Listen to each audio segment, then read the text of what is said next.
selamlar. Sohbet Muhabbet'in 3. bölümüyle karşınızdayım. Bugün sizlerle asgari ücret zammı üzerine konuşacağız. 2025 yılından itibaren 1 Ocak 2025 yılından itibaren asgari ücret 17.002 liradan 22.104 liraya çıktı. 22.104 liraya çıkan asgari ücret alım gücümüzü artırdı mı? Bunu konuşacağız. Bunun üzerine bir sohbet yapacağız. Önemli bir konu. Sizlerden desteklerinizi bekliyorum. Videoma geçmeden önce bana destek için kanalıma abone olup videoma like veya dislike atıp yorum atar, bildirim zilini de açarsanız sevinirim arkadaşlar diyelim ve videomuza geçelim. Evet, 1 Ocak 2025 tarihinden itibaren 17.002 lira olan asgari ücret 22.104 liraya çıktı. %30'luk bir zam geldi. 5.000 küsür liralık bir zam yapıldı asgari ücrete. Şimdi evet bakıldığında 22.104 lira az bir para olarak gözükmese de ürünlerin fiyatlarına kıyaslandığında ürünlerin fiyatlarına bakıldığında az bir para olarak görünüyor. Çünkü asgari ücrete gelen zamla birlikte gelecek olan diğer zamlar bizim için önemli arkadaşlar. Şimdi ürünlere zam gelecek mi?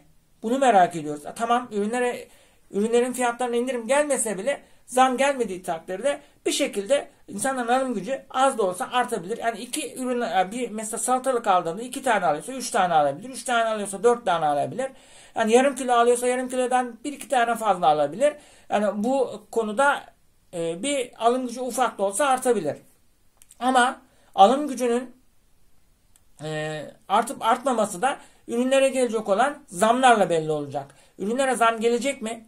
Gelmeyecek mi? Yoksa ürünlere indirim mi gelecek? Bunlar önemli arkadaşlar. Ürünlerin fiyatlarının değişip değişmeyeceği ile alakalı biraz daha arkadaşlar. Çünkü alacağımız ürünlerin fiyatlarına zam geldiği takdirde bizim alım gücümüz belki artmayacak. Belki hatta alım gücümüzde artış olmasının yanı sıra azalış olacak. Artış bizler ürünlerimize artış beklerken azalış. Bizler ürünlerdeki alım gücümüzün artmasını beklerken azalma olacak arkadaşlar. Çünkü burada bizim asgari ücrete yapılan zam oranı veya asgari ücrete yapılan zam önemli değil. Sizin diğer ürünlere yapacağınız zamlar.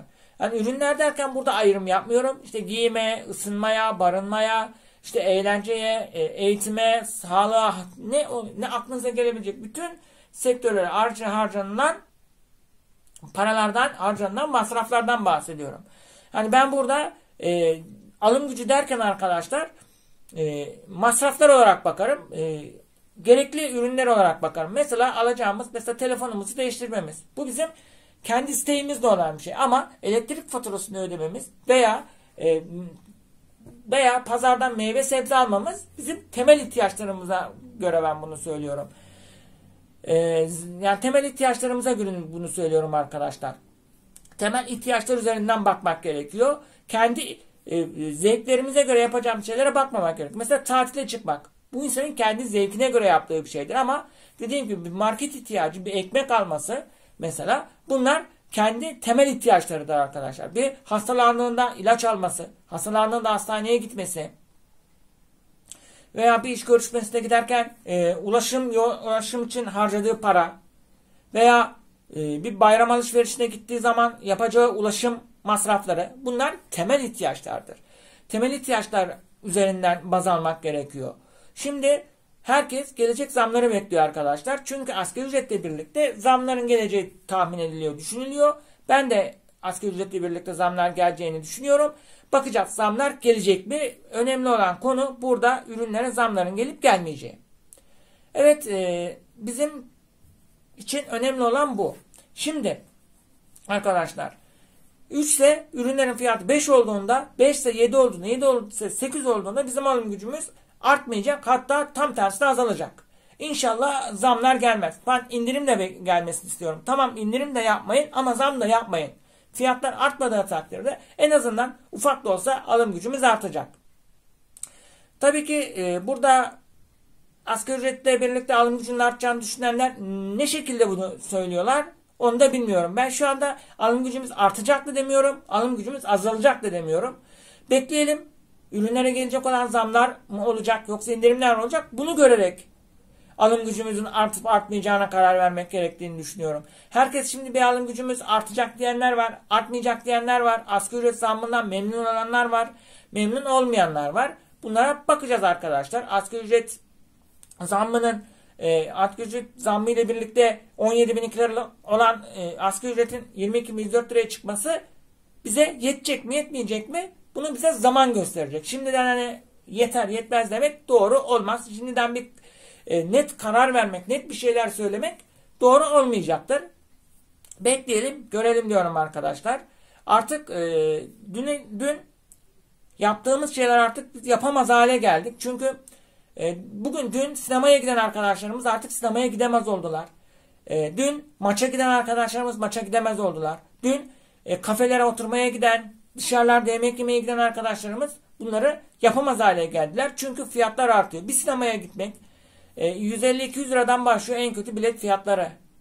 Ben bunu kendi yaşadığım şehirden baz alarak söylüyorum mesela. Büyük şehirlerde tabii daha pahalı. Küçük şehirlerde asgari ücreti yetindirmek biraz daha kolaydır ama büyük şehirlerde asgari ücret yetindirmek daha zordur. Küçük şehirlerde çünkü fiyatlar büyük şehirlere göre biraz daha düşük olduğu için elinizdeki asgari ücreti yetindirmek daha kolay olabiliyor. Ama büyük şehirlerde daha zor olabiliyor. Mesela benim mahallemde, oturduğum mahallemde ekmek 8 lira. Sizin orada 15-20 lira olabilir arkadaşlar. O yüzden hani ben burada 2-3 ekmek alacağım parayla siz 2 ekmek belki 1 ekmek alabiliyorsunuz. İşte aradaki büyük şehirlerle küçük şehirlerin arasındaki fiyat farkları da olabiliyor. Ben burada 80-90 liraya bir döner ekmek yiyebiliyorken siz orada belki 150-200 liradan aşağıya ekmek içi döner yiyemiyorsunuzdur. Ben burada simiti 10 liraya alabiliyorken belki siz orada 15-20 liradan aşağı alamıyorsunuzdur. Aradaki farklar bu arkadaşlar. Yaşadığınız şehrin de sizin alım gücünüzde etkisi olabiliyor. Küçük şehirlerde alım gücü büyük şehirlere göre biraz daha fazla olabiliyor. Dediğim gibi yaşadığınız şehrin etkisi de var. Ama ben baktığımda 22.104 liralık paranın da çok yetmeyeceğini düşünüyorum. Yani en fazla 5-6 bin lira zam gelir demiştim. Dediğim gibi de zam oldu. Çünkü çok fazla zam gelmiyor. Buna şükür. Evet gene şükretmek gerekiyor. Buna şükür demek gerekiyor.